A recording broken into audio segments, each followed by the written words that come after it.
Puro na lang tayo trabaho, i-treat naman natin yung mga sarili natin mga akla. For today's video ay kasama nga pala natin si Bebe Kes at si Auntie Mercy. Dahil sabi ko nga puro na lang kami trabaho mga akla, kaya naman rinegaluhan naman namin yung mga sarili namin. For today's video ay nandito nga pala tayo ngayon sa Clay Salon dito sa Kawayan Branch mga akla. Nandito nga pala kami para maghanap ng lalaki. Chares. Syempre ano pa bang ginagawa dito? Eh di magpaayos tayo ng buhok mga akla. Feeling namin deserve talaga namin ito mga akla. Alam ko nang maganda ako pero feeling ko talaga may mas igaganda pa ako pag naayos yung buhok ko. Eh, ano ka ba, Kimi? Dito nga ay linagyan na ako ng towel mga akla kasi feeling ko papaliguan ako. Hindi pa kasi talaga ako naligo. Chares. Uy, napaka-social naman dito. May pa-earphones pa sila at ang ganda pa ng music ha, Uncle Berting.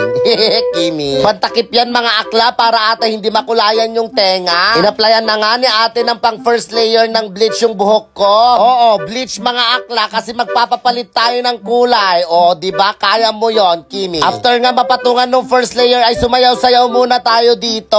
Ay, Kimi ka. Medyo kinakabahan na nga ako nung pinapatungan yung second layer kasi medyo kumukulay yellow na yung buhok ko. Nag-bleach na kasi ako dati mga akla kaya alam ko kung gaano kasakit ito sa ani. Uy, naku naman, gold na yung buhok ko. Pwede ko na itong isang la. Dito nga ay medyo mild pa lang yung sakit dito sa anit mga akla. Kailangan kasi talaga nilang i-reach yung tamang luto ng buhok para talaga kumapit yung kulay. Hindi na nga din nagtagal ay dumating na yung may-ari ng Clay Salon mga akla. Uy, ano ka ba? 9 branches ang meron sila sa buong Pilipinas. Nakakatuwa nga kasi alam at pinapanood talaga pala ni Madam yung mga videos na ina-upload namin. Ito na nga yung pinakahihintay kong part. Ewan ko nga kung pinakahihintay talaga or pinakatatakutan. Inanit na nga nila yung bleach mga akla sa buhok ko. At dito nga ay sobrang ramdam ko yung sakit. Mas masakit pa nung iniwan ako. Ay, Kimi. Tatawagin ko nga sana itong tiis ganda kaso wala akong ganda mga akla kaya tiis-tiis lang. Medyo mangiyak-ngiyak na nga din ako dito sa sobrang sakit mga akla kaya pinipikit ko na lang. Buti na lang alam nila yung magpapasaya sa akin mga akla. Eh paano ba naman kasi nagpabili ng McDonald's yung may-ari ng Clay Salon? Naku naman napakabait talaga ni Ma'am Clay. Pagkatapos ng banlawan yung buhok ko paglabas ko, naku naman imekos-mekos mo na yan insan na. Ay iba yon akla, iba yon. Hindi ko na nga maipaliwanag yung itsura ko dito akla, para na akong golden Buddha. Samantalang tong isang to ang sarap-sarap ng kain ng fries. Syempre after blower lafangin na natin ang binigay ni Ma'am Clay mga akla. Tapos bigla akong na-realize na what if kunin pala talaga ako ng McDonald's na maging mascot. Eh kasi naman hindi nagkakalayo yung kulay ng buhok ko sa kulay ng brand nila. Yung buhok pang McDonald's pero yung katawan pang Jollibee. Ano to? McDollibee? Ay nako mga akla, halika na, kumain na tayo, maglafang na tayo. Huwag mong hayaang magutom yung tiyan mo akla. Mas importante yan kesa yung gumanda ka. Ay nako naman, Kimi ka. Syempre kanina nasasaktan tayo sa anit natin pero ngayon ikakain ko na lang yung sakit. Ash gray nga pala yung napili kong kulay sa buhok ko mga akla. Hoy, wag ka. Yung totoong may-ari ng Clay Salon ang humahawak sa buhok ko. Sa mga hindi nga nakakaalam, ang Clay Salon ang official na humahawak sa buhok ng mga Tulfo family. Oo, si Rafi Tulfo. Kaya kung talagang hindi maganda yung kinalabasan ng buhok ko, ipapatulfo ko talaga sila. Ay, Kimi. Joke lang. Ito na nga din pala yung kinalabasan ng buhok ng Bebe Kes in the Heaven in the Sky nyo. And syempre yung owner din talaga ang humawa. Naku naman, it's our pleasure talaga. No tutulfo na talaga kasi naman napakaganda ng result ng mga buhok namin mga akla. Syempre maraming salamat Clay Salon at kay Ma'am Clay. Uy, napakaganda talaga ni Ma'am Clay. Uy, baka naman. O siya, dito na nagtatapos yung video ko. Maraming